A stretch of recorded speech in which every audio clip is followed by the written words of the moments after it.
We're joined now by Adam Shaw, who's behind that report this evening. Adam, thanks very much for coming in.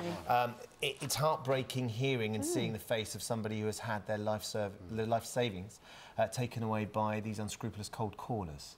Yes, I mean, I think the most staggering figure that struck me from this report was that 11 million people get cold called, tried to persuade to move their pensions each year from, that's the official figures. There's a lot of people out there.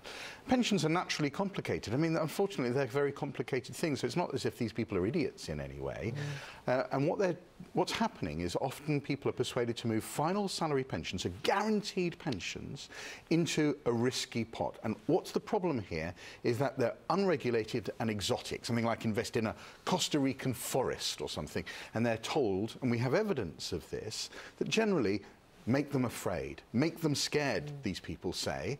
So they get this call, hello, yeah, they make them very scared, you really have to move your pension. They move their pension and their life savings, there's a life-changing call, their life savings can disappear. It's really very serious. Is it as simple as just, as soon as someone cold calls you to suggest moving your pension pot, just putting the phone down on them? Or actually, are there some people out there who have your best interests at heart and are hoping to make you a little bit more money in retirement? Well, clearly, not everyone's, nefarious in this, and there are there's a whole industry of people who quite legitimately will invest your pension. So it's not to say everyone who calls you, that's a bad call, but certainly if you get a call from a company that you've never had any dealings with before, that you've never called, and is trying to move... That's the definition of a cold call. Well, that's absolutely right. So what happens is, if they want to move your pension, I'd be very sceptical. If you've got a final salary pension, a guaranteed pension,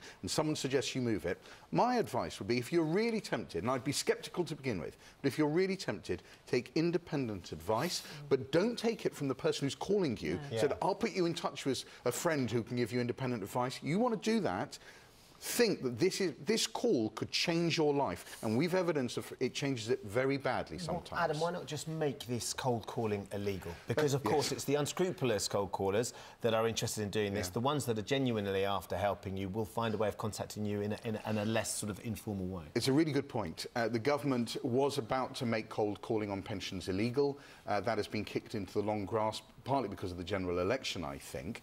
But already we've seen some suggestions that companies, in advance of this perhaps becoming law, setting up call centres abroad, saying, right, when this comes law, we're just going to call them from abroad so we can avoid the law. So even if the British government makes this illegal, it doesn't mean these cold calls will happen. If you get a cold call, be sceptical. It might be fine. It might be very dangerous. OK, well, look, we contacted Cherish Premier Wealth, the company that features in tonight's programme. They denied the accusations made in the programme. They say they're confident investors like Alan will get their money back in the medium term. So they're sort of being pretty bullish about their outlook, Alan.